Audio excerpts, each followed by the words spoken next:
Donc aujourd'hui, la question, c'est comment est-ce que je peux améliorer mes revenus? Enfin, améliorer mes revenus, aujourd'hui, avec le prix des concentrés qui augmente, on n'a pas trop le choix. Le prix des concentrés des céréales secondaires va continuer d'augmenter. On voit ici, l'OCDE nous annonce que sur les prochaines années, donc c'est une projection, ça c'est le prix des céréales, ça c'est le prix des céréales secondaires. Bah, globalement, les deux courbes se suivent, mais on voit bien qu'on a une parallèle. Et globalement, d'ici 2020, le prix des céréales va continuer à être élevé. Le prix des céréales étant élevé, le prix des concentrés va continuer à être cher. Donc si vous voulez améliorer vos qualités, si vous voulez améliorer vos marges, gagner plus d'argent, vous n'avez pas d'autre solution que d'améliorer la qualité des fourrages. Meilleur fourrage dit moins de concentré. Pardon? Ah, vous allez arrêter l'élevage? Ah non, mais c'est pas une solution. Ah oui, mais après, si vous arrêtez l'élevage, le prix du lait va augmenter aussi. Aujourd'hui, si on veut améliorer la qualité des fourrages, on sait bien que la qualité des fourrages dépend de plusieurs facteurs. On sait par contre qu'on peut perdre jusqu'à 46% des unités fourrage lait UFL si le fourrage est de bonne qualité ou de mauvaise qualité. Pour un bon fourrage, on a seulement 12,6% de pertes. Les pertes, en fait, viennent de quoi? Ils viennent de les pertes à la récolte, au moment du fauchage, le fanage, la perte par la casse, mais également au moment du stockage, fermentation par les jus de silo. On sait bien que les jus de silo, tout le jus qui part, c'est de la perte, hein, c'est moins de sucre. Là, on se rend compte que pour un fourrage qui a été maltraité, mal récolté au mauvais moment, on peut perdre jusqu'à 46% de sa valeur de fourrage.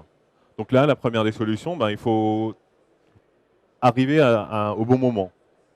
Après, on se pose la question, qu'est-ce que je dois faire? Du foin, de l'enrubané, du silo? Tout ça, c'est une question, c'est pas simple. Bon, alors on sait que un ensilage, c'est entre 25 et 50% de matière sèche.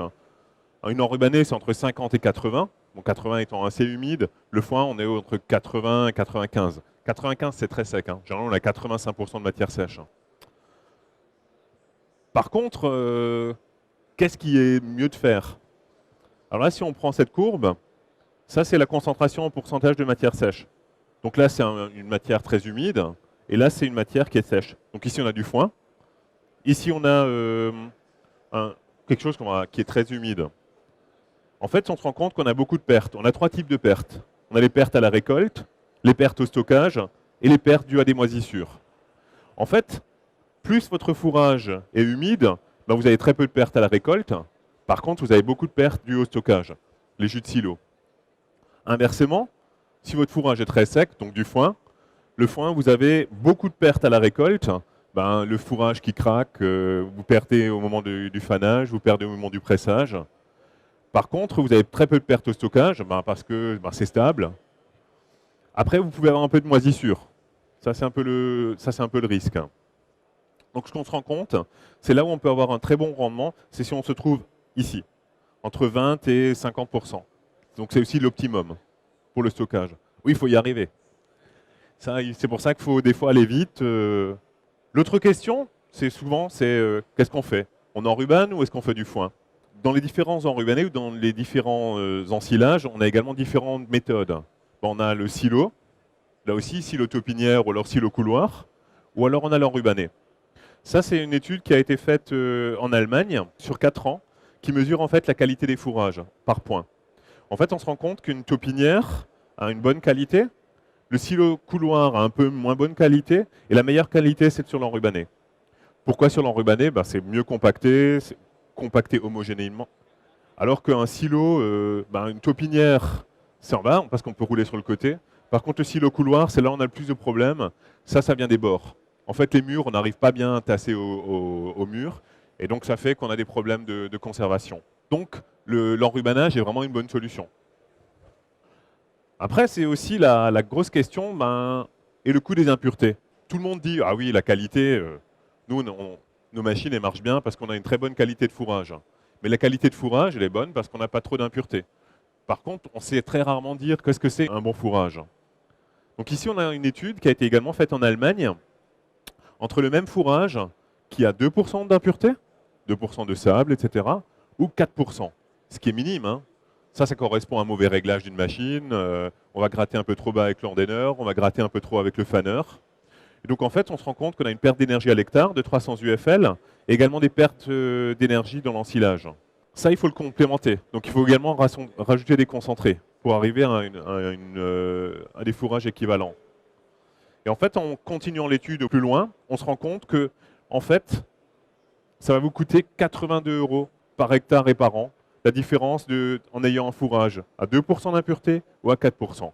82 €, c'est pas mal, quoi. Hein. 82 €, ben, calculez sur 10 hectares, calculez sur votre surface. Donc, toute l'importance de faucher correctement, d'avoir un bon réglage du fanner, d'avoir des choses qui travaillent bien. Ensuite, on a souvent la question, qu'est-ce que je dois faire? Recouper ou pas recouper mon ensilage? Est-ce que je sors les couteaux ou pas?